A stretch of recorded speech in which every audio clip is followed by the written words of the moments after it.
Hello, everyone, and thank you very much for joining us. People are just filtering in, so we'll let them come through for another minute or two, and then we will start today's session.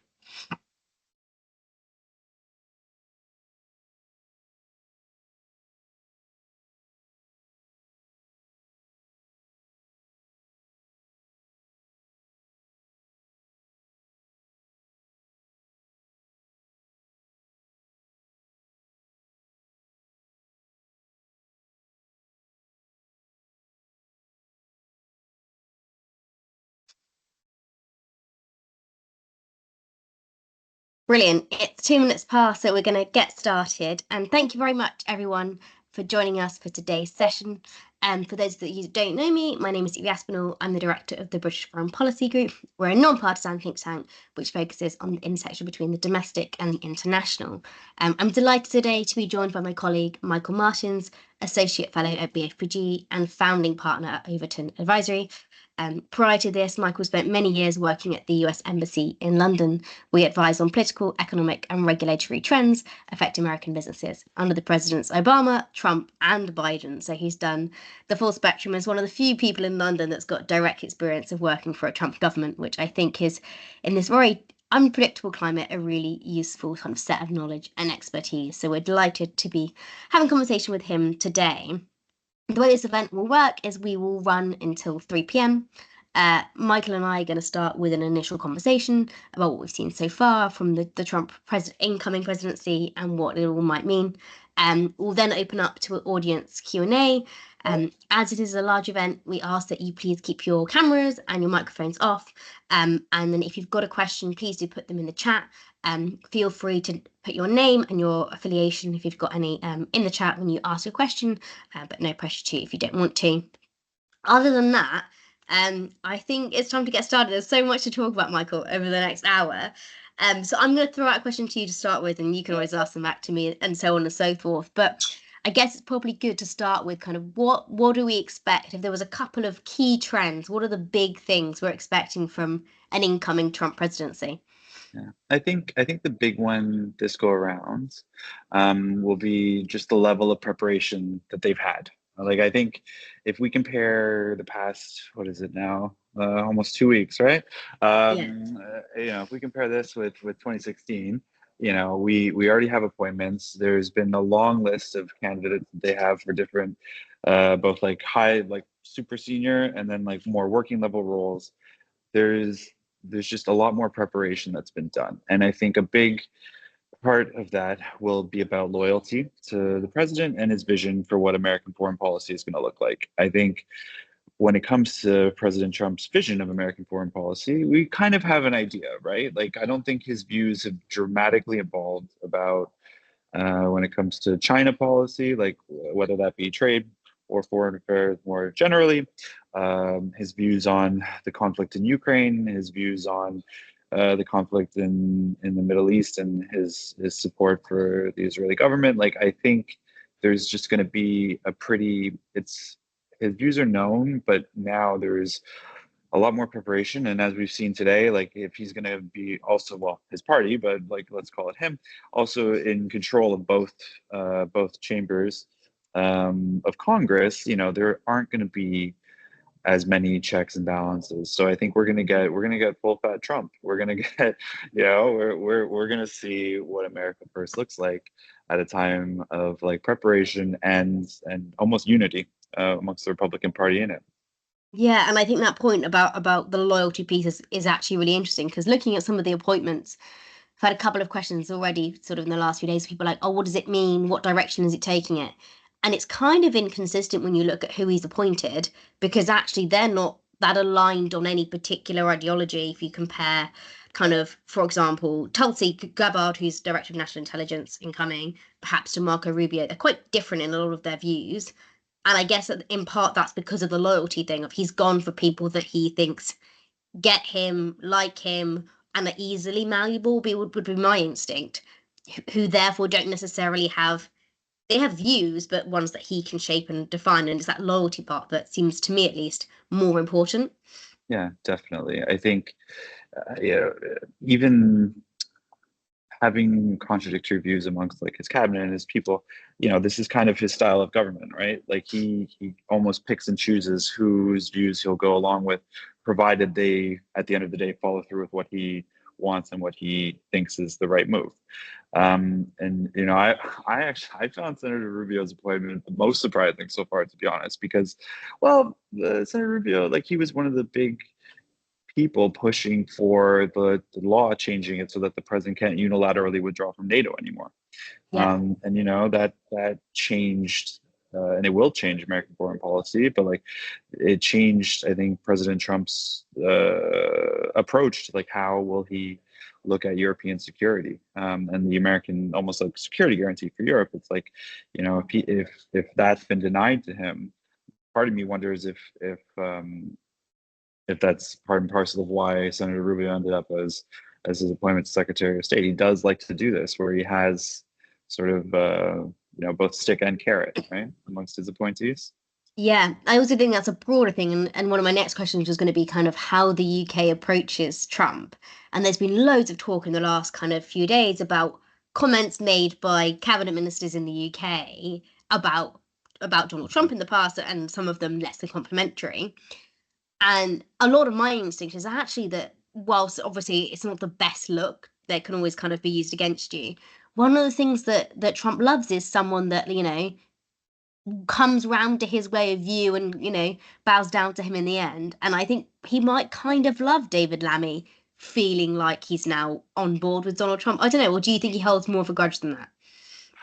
I don't know if I would use. I think he has a longer memory, and I think he treats politics much more personally. I think it's Mm, not an institutional first approach to how he engages, like, bilaterally. I think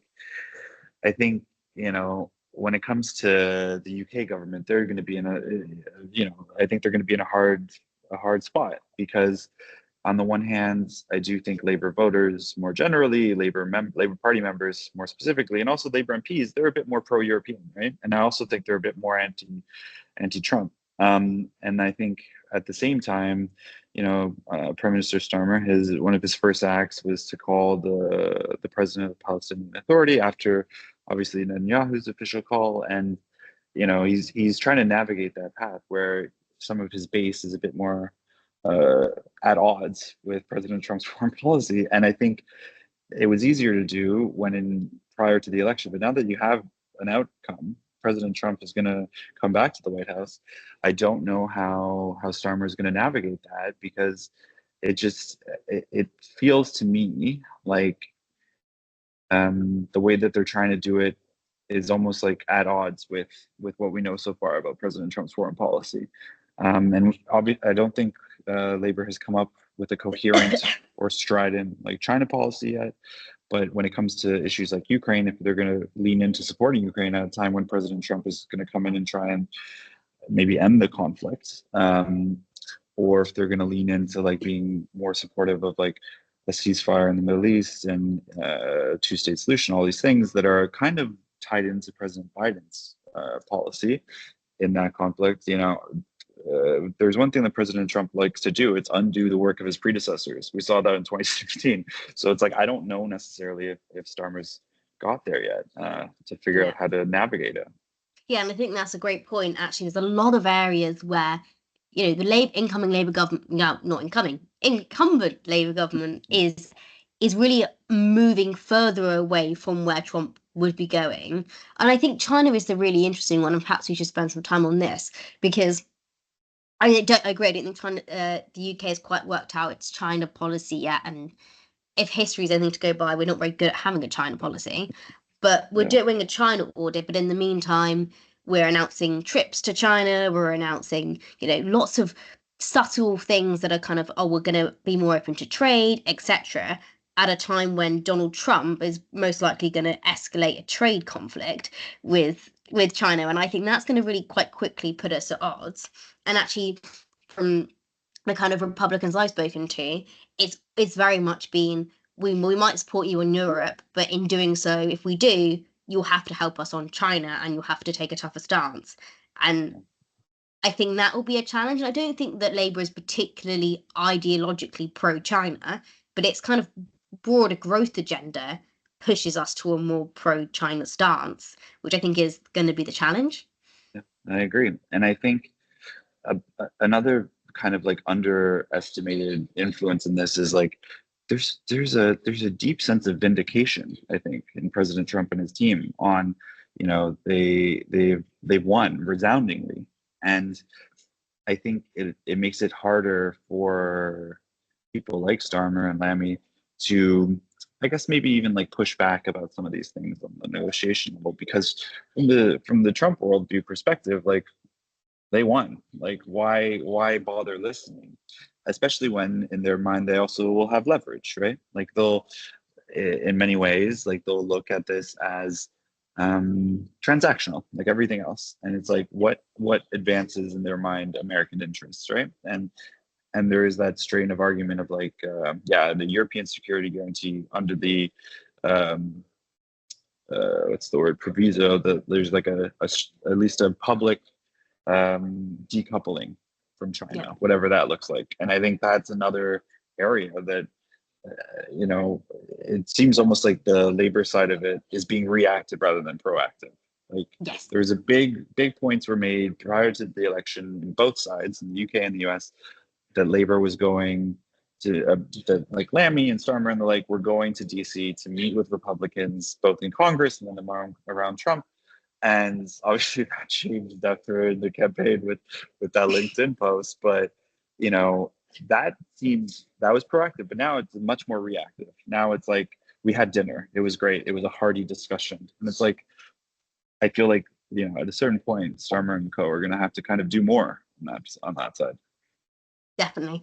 And we've got a couple of questions already coming through, so I'm going to take them as they come in. So if anyone else has questions, very much open to them. So do put them in the chat, because your microphones are currently turned off, so no one could jump in. So do put them in the chat if you've got any.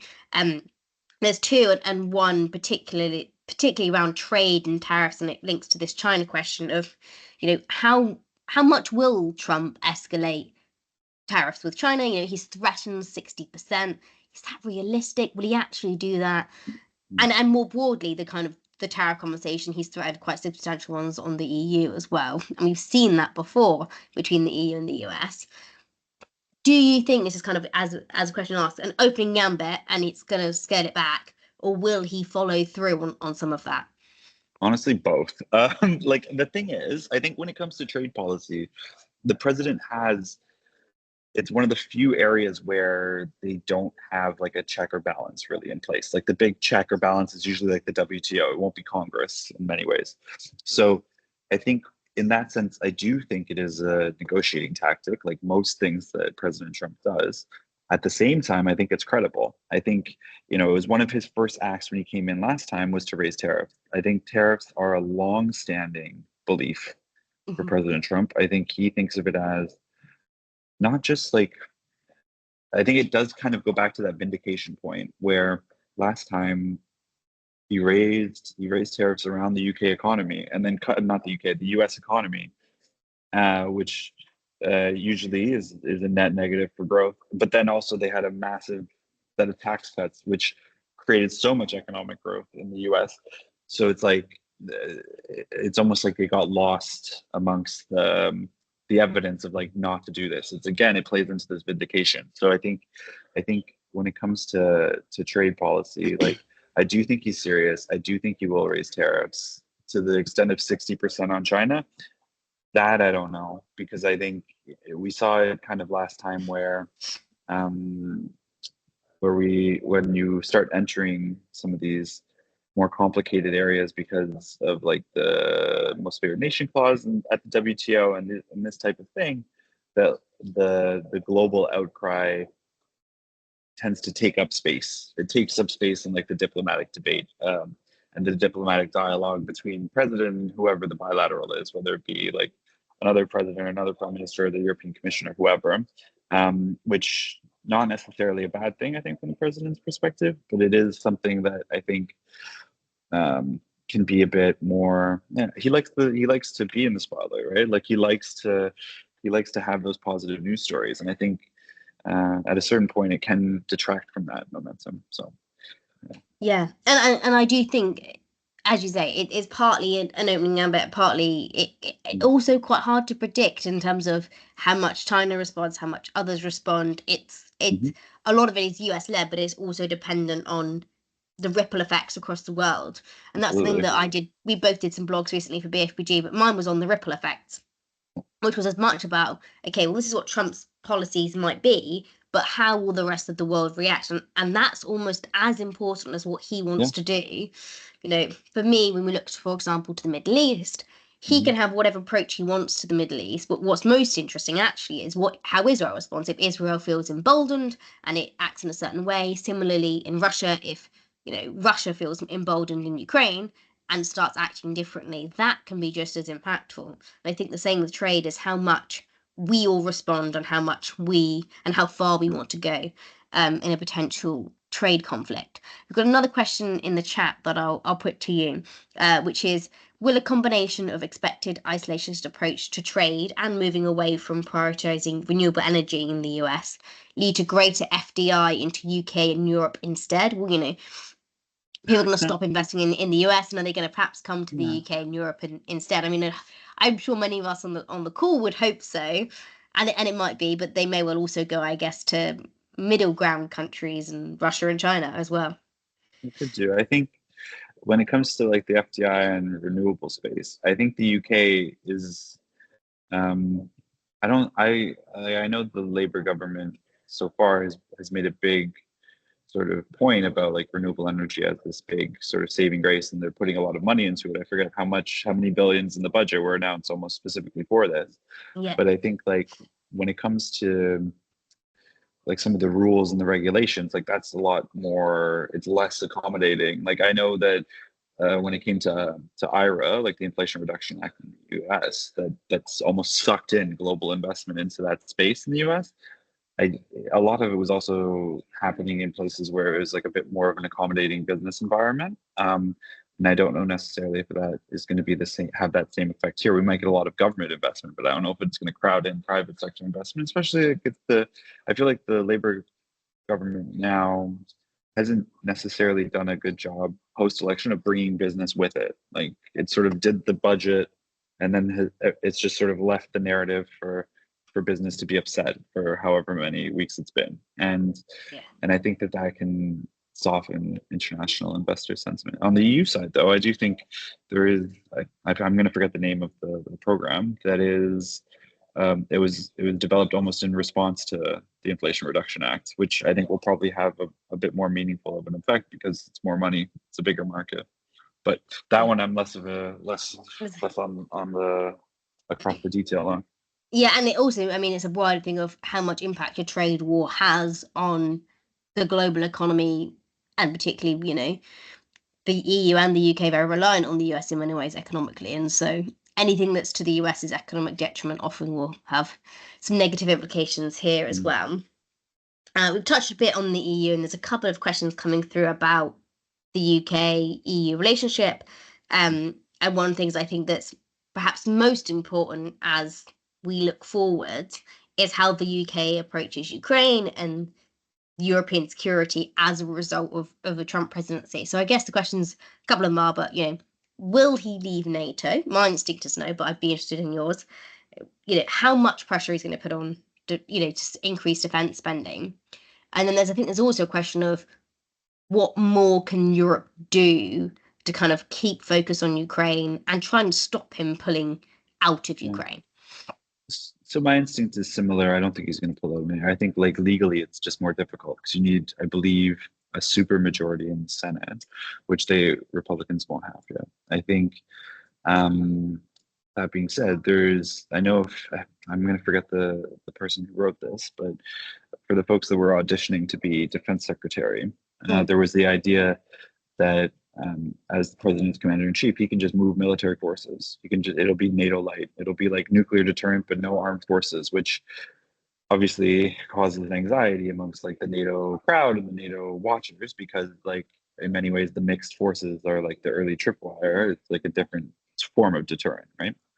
Um, and I think that streak of argument will probably rear its head. To be honest, once this stuff gets going, I think from the European perspective of what can be done differently this go around, I think now that there is much like a wider and deeper scale of conflict in Ukraine, I think eh, one of the hardest parts, like President Trump cares about defense commitments when it comes to defense spending, who's pulling the weight. And I think now it's 24 out of 32 NATO members are hitting that 2% target or have plans to.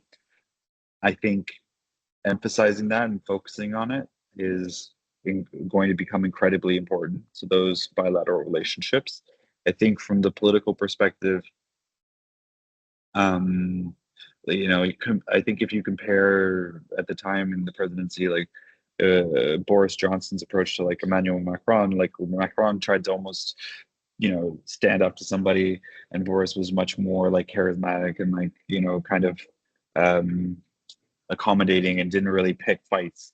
And I think like as a result, they just had a better working relationship. And I think for people like that, for folks that are European heads of state, like ultimately, um,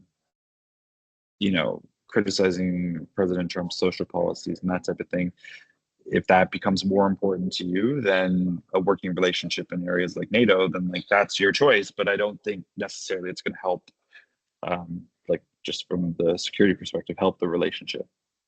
Yeah, and I think there's a question in the chat and from Miguel about whether the UK will move closer to the EU on certain issues or move towards the US. And it's weird because it's rare that those are kind of seen as so diametrically opposed, but in a lot of ways they will be. And to me, I think there's a focus towards Europe that we've seen from the Labour government anyway. But to me, this accelerates it. It makes it more important that, we do work with Europe, particularly on Ukraine, because the US Yeah, isn't going to be doing that. And also because actually, I mean, Europe is very fragmented on a lot of particularly foreign policy issues, but we've got more in common with most of them than we perhaps do with the US.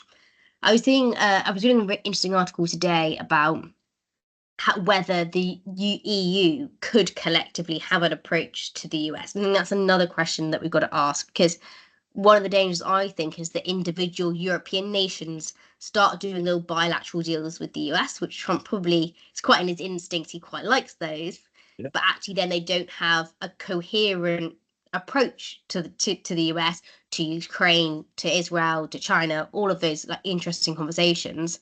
I think that's potentially one of the risks is actually whether we all stay united as well. exactly. I completely agree. I think there's also like there's a timing issue, right? So most second term presidents, like halfway through, um, they tend to lose like the midterms, they tend to lose control of Congress. But even then, like towards the end of it, they become kind of lame duck presidents, right? And it's difficult for them to pass legislation, and as a result, they tend to focus more on foreign policy. But I think from the other side of it, as you rightly point out, like the cohesion side on the EU is going to be important to the EU's long-term foreign policy interest.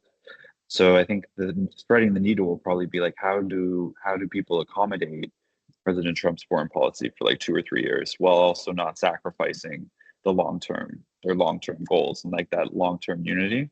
And maybe there's a role there for the UK to play Yeah. because there could be that element of transactionalism where it's like if the UK can maintain the positive ties with President Trump's second administration, and almost take some of the heat. Maybe they get some sort of access, some sort of benefit out of the EU. Maybe that's a bit simplistic, but it could be a strain of thought that begins to bubble up. Yeah, yeah, exactly. And I think the kind of potential bridging role, because I've seen a lot about how the big question about whether Hungary, and we had the Hungarian ambassador in this morning in BFPG talking about their EU presidency, which was really interesting. But one of the big questions is who in Europe is that bridging role into the US? And there's a lot of concern that it'll be kind of right wing populist leaders, Orban, Maloney, etc., in Europe, who Trump gets along with kind of ideologically and make more sense to him. And that could certainly be a way he goes. But I also think the UK has a potential role as a long-standing partner. We Mhm. all know, and it's quite funny. Someone asked me, was like, "Can the royal family have an impact?" I was like, "Potentially." He really Yeah, likes it King does. Charles, and he's a sort of person that you can't always predict, but that sort of thing can matter, can be important. And he likes history and he likes that long-standing relationship. So I do think we're in a good position as it comes, even with a government that's perhaps quite unaligned with his worldview. Yeah, and I think like at the end of the day as well, just at the non-political level, like the working level, it's probably one of the closest government to government relationships that exists. Like just like from my time at state, the sheer volume of both like working level, sort of whether it be foreign service officers, civil servants, and the like, coming to visit, and equally like Congress people. It's just it's like nowhere else. I think it's the UK is one of the most visited destinations for folks from DC, and and I think that is like if you treat it as sort of that symbol of strength of ties. I don't foresee that going away anytime soon. Like one of the things I think also to remember is, when President Biden won, aside from obviously the issues on the handover of powers, um, the world kind of just snapped back in terms of how it related to America, right? Like it just sort of went back to almost business as usual.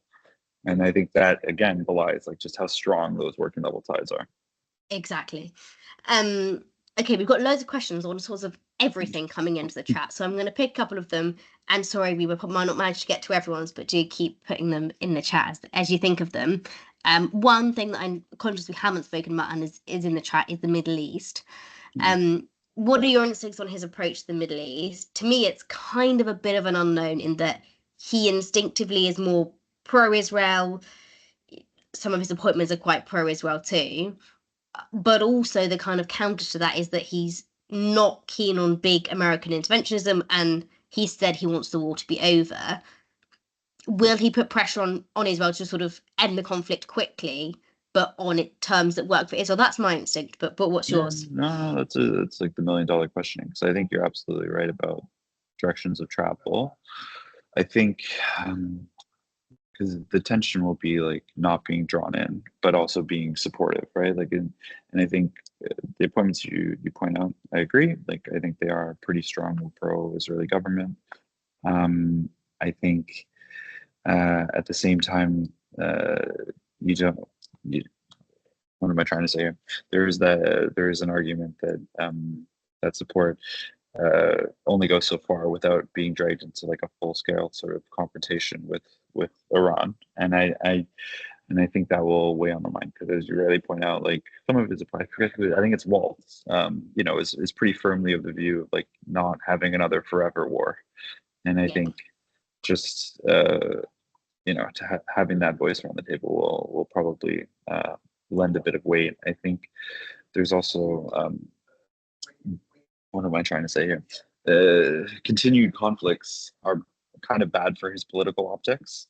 Like a lot of his supporters and a lot of his team have said, like, there was no war during his 4 years, and then all war during Biden. So, like, to come in, I think he'll try and tack back to that, and it's like that's the tension, and we're gonna see because also like it's similar to trade. Like the other actors are going to be pushing in the same way of like Netanyahu was very good at receiving President Biden's comments, but not necessarily following through on the recommendations there, doing what he thought was best for his own interests. Yeah, it was also really interesting when you said Waltz. I had that moment of still thinking of Harris and Waltz. My brain needs to just sort of adjust different waltzes about now. But yeah, I agree. I think that it'll have some people in there pulling back from kind of an interventionist approach. But yeah, he doesn't want to be seen to lose the war, but he also doesn't want to seem to be involved in a war.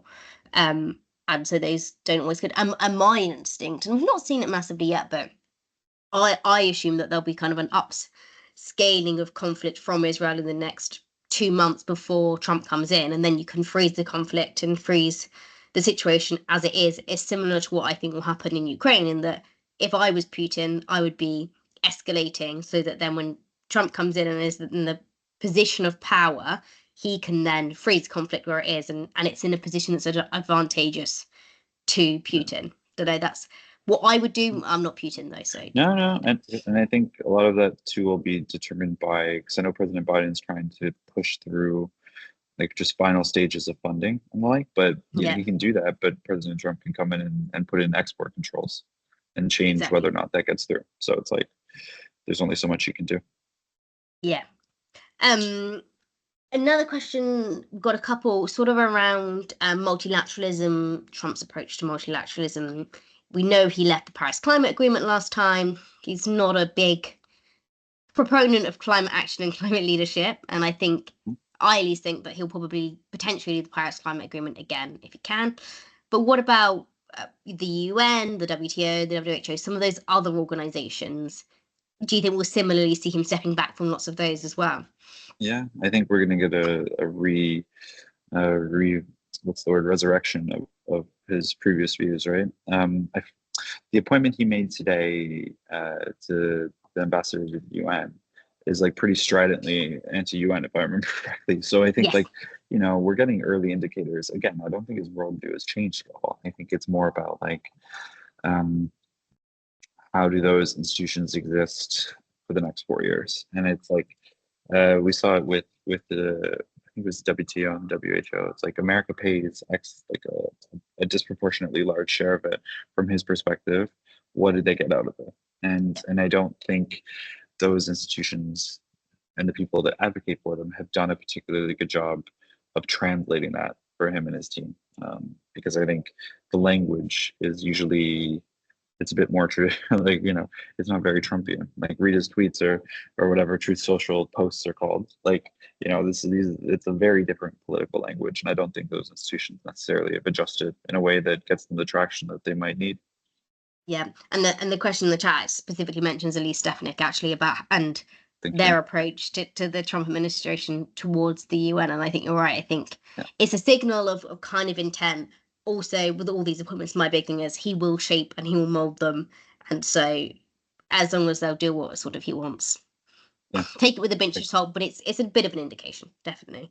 And yeah, the broader I do think that, he's had the time this time round to assemble the people that he wants that will do what he says and that agree with him enough and will follow through on stuff. And so if he's he's always been quite skeptical of these multilateral institutions, he's going to double down this time because he can. I'm just frantically reading through all the many You're doing questions. this much better than I am, Evie. I don't know where you are, but It's hard to keep up, which is always good. Sometimes you do these sessions and no one asks a question, so this is great. There's a couple more about China, so let's hop back to that because there's a few. The first is the human rights factor. How will it be important in Trump's foreign policy? My instinct is that he doesn't really care about events in Myanmar or against the Uyghur population. Any of those, I'm not sure they're top priorities for him, but could be wrong. I'll get your thoughts on that. And then secondly, do you think the US and the UK will cooperate more when it comes to China, or will it be more combative? No, I'm just listening to Evie's session on Trump. But thank you for calling. Shall I give you a bit more? Yes. So yeah, the second question then is US and UK cooperation on China. Is that possible or is it not?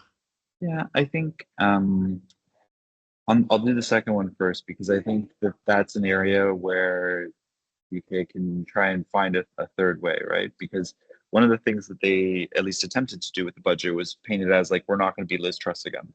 And Liz Truss had a very strong, like her China policy was strongly aligned with President Trump's, although a brief policy, but a policy nonetheless.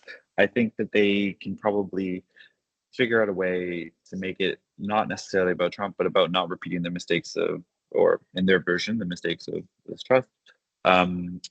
And I think they'll probably do that in a way that isn't necessarily combative publicly. I think there's also obviously the tension of economically and the importance of the Chinese market. And I think for some of those issues, those are not necessarily like headline newspaper issues. They don't need to be. If your policy, if your approach will be,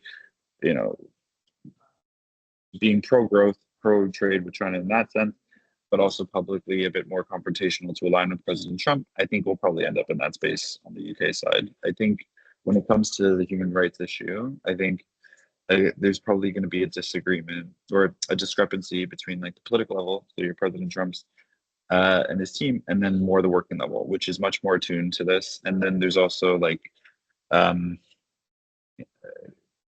I think President Trump's foreign policy tends to be a bit scattered in some ways. Like there's attention is given 100% to very specific things, like almost like what's the word I'm looking for? It's not sustained. It's just like bursts of attention, right? So I think there is going to be a diplomatic level continued engagement on the human rights front. It's more trying to make that less a part of like the big sort of public facing element of the foreign policy issues. And I also think the human rights side, it does give the US's partners and allies something to sort of what's the word I'm looking for, to align on, to follow through on, where it's like maybe not necessarily trade wars we're going to be supporting, but we will support the US's views on human rights or something like this. It can be a fig leaf for those relationships, I think, sometimes. That's really interesting. And then I'm going to take two questions at a time now, because I'm conscious that we will quickly run out of time. We've only got 20 minutes left.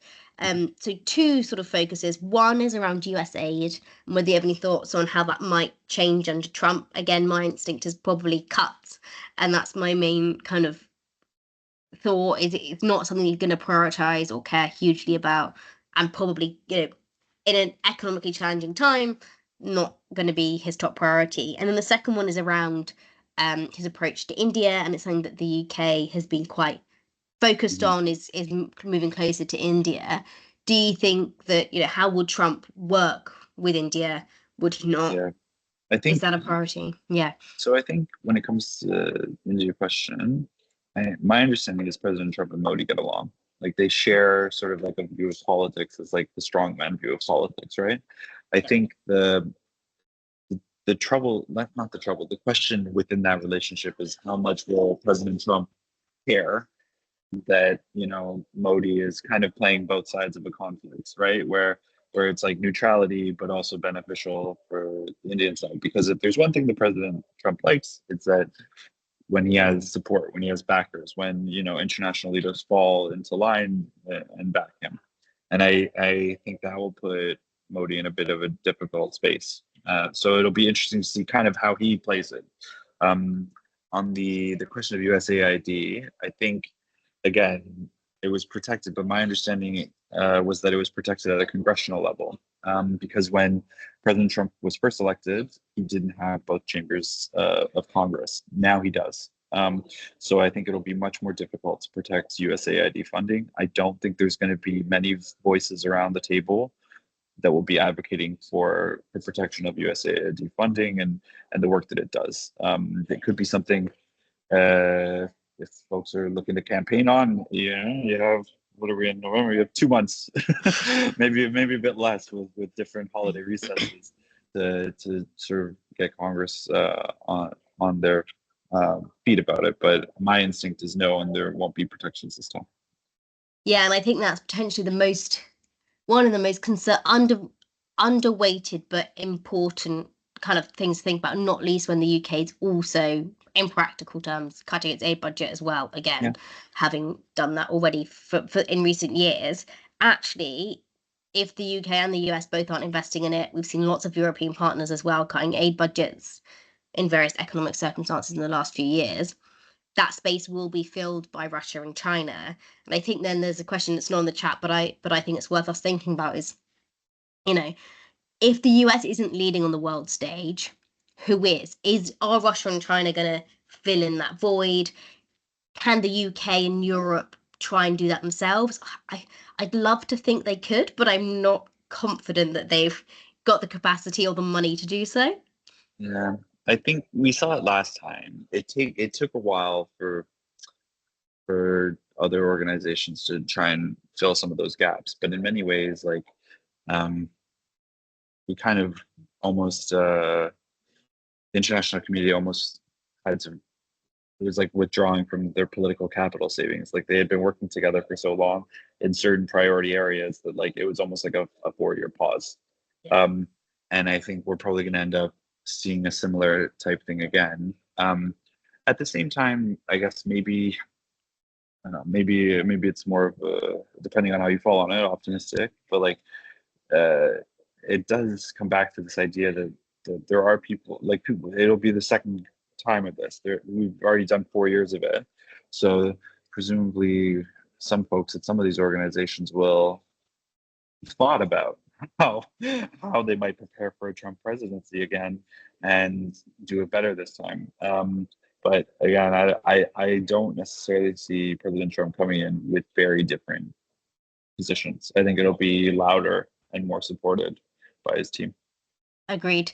And I do think that's the broad point, isn't it? Of just if you've got the people around you and also you've got the House and the Senate, it's a lot easier to get through what you want to get done, Yeah. more so than ever before. Couple of other ones. One here on cryptocurrency.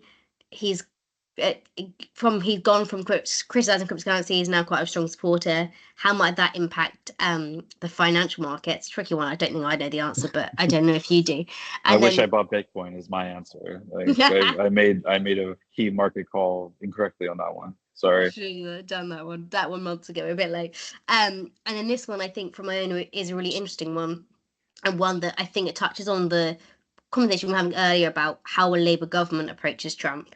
And, if Trump, for example, was invited to speak at Parliament, I think it's a broader question too of if he was invited to the UK and there's a ceremonial aspect to that, could be invited to meet the King. I think that would go down really well with Trump.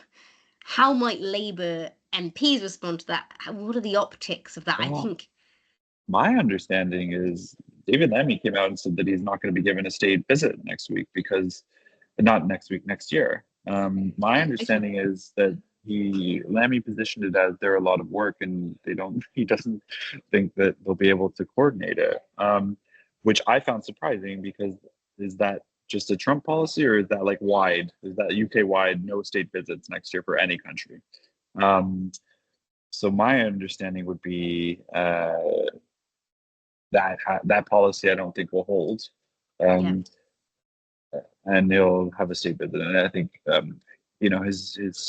he will want to meet the king, and I assume like the king will probably want to meet him, not to speak on either of their behalves, but usually that will be the case. The question is like, was David Lammy serious? Yeah, I think you're right. It'll be interesting to see what, and I do think there's a broader question about how I think Labour's really going to struggle with it, and it's one of the things that's much easier. They're seeing it already to shout from the sidelines when you're in opposition, but once you're in government, you have to work with your biggest ally. You have to work with Donald Trump, and that does mean saying some things about Trump that are quite positive and constructive, which might not naturally be where you align and where you view yourself, which I think could be a uncomfortable position for a lot of Labour MPs. But you wanted the top job, right? Exactly. And relatedly, then there's a question of whether the Labour government has the desire to fill this vacuum we were talking about that will be left by the US. My instinct is not hugely. I mean, the aid cuts probably suggest a bit of that. I think it wants to lead on defence, probably in Europe, and bringing that seems to be important. A bit on climate is important, but I don't think we have the capability to fill that vacuum. I think they'll probably look for things that are popular either with their voters, their MPs, or that enjoy like bipartisan support. Well, I guess it's not bi anymore, but like support in the House. And I think your instinct, I agree with on Ukraine. I think they'll position themselves as more supportive, also as like a way to build ties with European partners and allies. I think climate it'll be a tricky one too, because if you're going to lead, you could become a lightning rod for scrutiny from President Trump. Mm-hmm. So it might be popular with Labor's voters and MPs and the like, but what I could see happening is not necessarily leadership on a global stage by words, but through action, by trying to support like net zero and climate change efforts domestically in the UK, which we're already kind of seeing with the budget and one of the first teams that was set up in this government was DESNZ. That almost overnight there were junior ministers and SPADs in place and everything, where it's like one of the few departments that was just it seemed ready. It had a plan. It had a grid. but in other areas, yeah, I don't know necessarily even if they want that, to be honest. Like when it comes to comms so far, it seems like sometimes they're still it's a learning curve, right? Like they're doing this for the first time in 15 years. Yeah, as I say, I feel like Labour's still working out what its views are on a lot of the things. I mean, on China, for example, this audit will take months. The development review is ongoing. The defence strategy is also incoming. Like, I don't think we're going to be ready in time, even if we wanted to be, to fill in that vacuum. There's a question then about reform and whether Labour would, use reform as a way to facilitate. My instinct is that Nigel Farage particularly is too toxic to Labour's image for an association with him. But yeah, I remember once someone was like, "Oh, we should make Farage the UK ambassador to the US." I feel like would be bold. The bold call. Yeah. Yeah, I think that's going to be a tricky one for Labour, right? Because it's also just electorally, if you believe the idea that they have a very, very wide but shallow majority because of the vote splits between conservative and reform voters, it might be in their electoral interest to let Farage play a more vocal role because that it continues to split the right.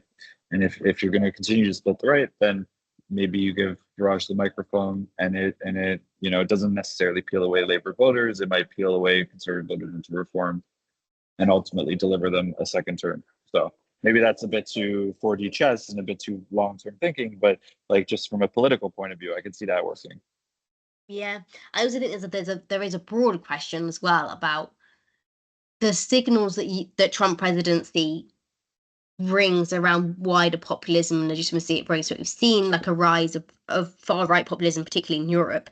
And I think there's a lot of conversation about it as a European trend over the last couple of years. I think Trump's presidency has shown that actually it's a kind of quite global Western, within the West at least, trend that we're seeing. And that might be a good thing. These governments may crash and burn very quickly, or it might be a really good thing for reform, who are then like, okay, well, actually, these governments have got legitimacy in other countries. Maybe that will help reform in the next election, though. Hopefully, we don't have to worry about that at least for another 4 years, because I don't think anyone's ready for more elections. Still looking forward to having a nap at some point. Yeah, sorry. Honestly, I feel like this year, election after election, it's been rather relentless. Great. I'm looking back because there's a couple of questions that I know I missed earlier on. There was one about his approach to the Eastern Balkans, Okay. Where my instinct would be that, beyond Ukraine, he probably doesn't have a huge amount of thought, and he is friendly with Putin. He respects strong men, doesn't he? He likes that authoritarian kind of person, and so other parts of the Balkans I think will struggle to get much attention and much leverage, interest in from Trump in any way that would be against Putin particularly. Yeah, I think what am I trying to say here? I do think though, my understanding is a lot of them hit their 2% targets for NATO. Obviously, probably just due to historical reasons, but I think they do, and I think that puts them on firmer footing. I think there's like the perennial sort of like the Serbia Kosovo kind of conflict and the like, but I think institutionally, there are enough people in the U.S. government, obviously, in the different missions and embassies there, that are just going to feed back what's going on up the chain. I don't necessarily think it'll get outsized attention during the Trump presidency, but I don't necessarily, in many ways, sometimes the question will be, do you want President Trump's attention? And for some of these countries, I don't know necessarily if they will. Well, exactly. Sometimes, it was the same thing about development spending in the UK election. I was like, you probably don't want to get it spoken about because actually, it will backfire on you. But sometimes publicity actually is bad, and many of the bloggers probably feel the same. Looking back, there's one question I missed, which was around whether just in life, the UK and the West need to be more prepared for the world around them being more uncertain. And I think there is a broader question, and a lot of us would accept that in Europe we do have to increase defense spending, regardless of whether Trump was in power. That was kind of a trend that was already happening, and we needed to take more account of. do we need to not decouple from the US, but scale back our reliance on the US? Or will we always need the US and that's just not practical? I think you always kind of need, well, you don't need it, but it's, in my opinion, preferable to have like a global policeman that broadly speaking like shares the same values as a lot of its allies and partners. Like America's power is usually amplified. This is my personal opinion, usually amplified by its alliances and partnerships and longstanding ties and the rule of law. I think one of the things that I would say is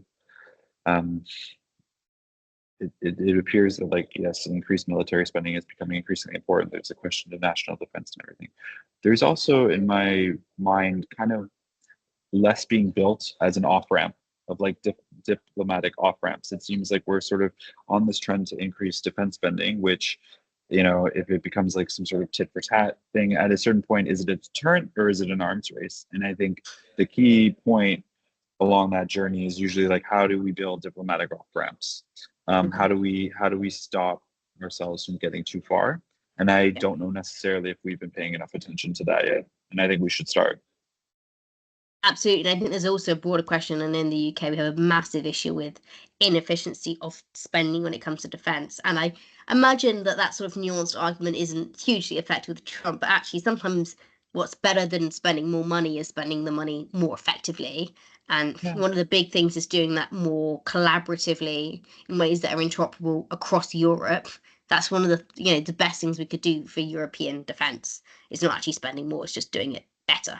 I agree. And there are really good, there are British like defense startups and scale ups that are, they're trying to crack the nut of the MOD and they're trying to crack the nut of the HMT and get in there, like folks like Aralis and like Bristol and Space Forge and the like, that they do good, interesting work. And it's hard because I think it's not just like how money is spent, it's also the internal side of the MOD and the civil service, where they are used to having a way of doing things. And I think that becomes at a certain point, like, the world has changed, right? Like, how do we adjust to that reality? And I don't know necessarily if that is happening at the speed at which things are changing. So it'd be good to see, to be honest. Yeah, exactly. We've got about just over 5 minutes left, so I think we'll move to sort of ask some concluding thoughts. So what do you think, perhaps, if we had a couple of key thoughts or takeaways, what do you think are the the big trends we're going to see, the big things to look out for that people should be watching for in the next kind of coming weeks and months?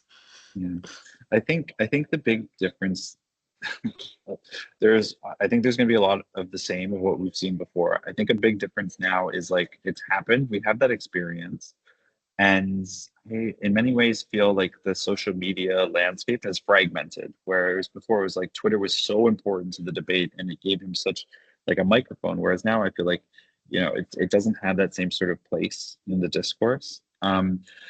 So in many ways, I think it'll be less noisy. I don't think like the pace of change will change, or like the volatility element will change. But I think my advice would be, like, there's a difference between rhetoric and action, and oftentimes, like, the action of the U.S. government would not necessarily match with like the rhetoric of the president, right? Like, I think the key thing to look out for is, like, what are the key policy actions that are actually decided? Because you can always kind of see direction of travel, but President Trump changes his mind. So it's like the key point will be like, what actually happens and how do you adjust to that and prepare for it? Like, yeah. So that's my 2 cents. Yeah, I do think, and actually, yeah, I've got my Blue Sky account setting up today. I feel like the world is switching away from Twitter, and I do think there's a broader thing about the Musk appointment particularly being really interesting for kind of a Two people to run government efficiency, which banter in my books. But sorry, go ahead. Yeah. No, exactly. Great. Is there any final questions before we close? Do let me know in the chat. If there are. I'm trying to think through all of the topics and key issues, and I think we've done a pretty good job in the last hour of covering very sweepingly, at least, the majority of them, which is really good. There are so many things you could be thinking about. There are 3 blogs already up on the BFPG website. So Michael has written about what Trump's foreign policy vision is, how we should approach it. I've written on some of the impacts and ripple effects, so what we might expect from Israel, Russia, Europe in response. One of the big things being, people like Orban being empowered at a point when Europe needs unity in its approach to Ukraine particularly. And then our other colleague, David Landsman, has written on what to expect for Europe moving forwards and what we might, how the approach and how best we can approach a Trump. We've just been asked quickly about Israel-Saudi normalization. I don't know if you have any thoughts, Michael, before we finish. I think that one's going to be hard. I think difficult one. Like, well, the KSA most recent, I think it was last week or this week, like they used the word genocide for the first time. And I think that, like, if we treat that as an indicator, I don't think it's a step forward for it. I think it's a step back for normalization. And I also think, like, I'm trying to say here, like, I think the Abraham Accords came into effect, or at least like were publicly announced coming into effect, a few weeks before October 7th happened. So it's like, I do think there is an element of tension, obviously, in the Middle East, but my instinct is not at first. Yeah, agreed. I think the times are too challenging for conversations like that at this point in time in the Middle East. The recording will be available after the event. It will be circulated by my colleague Eliza once it's all sort of edited and fixed, etc. Other than that, main things to say are thank you very much to Michael. I hope you found this a really interesting and useful conversation. If you go onto his LinkedIn and social media, he is commenting everywhere and anywhere at the moment. He is the man most in demand. So if you want to hear more from him, do go follow him, particularly on LinkedIn and Twitter.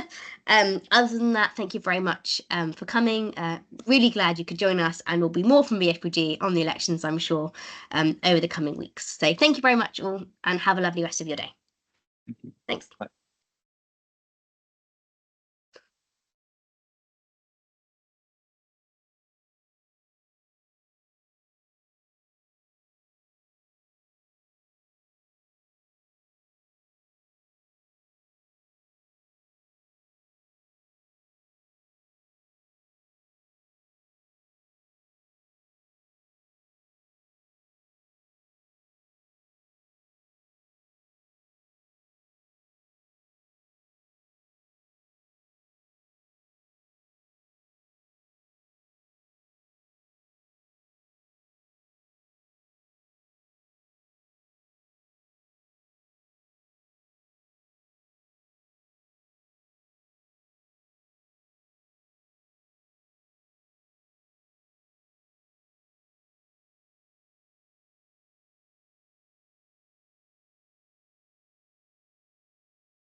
Hello. Hi, okay, should I end it and see if I can download the recording? Yeah, perfect. Perfect.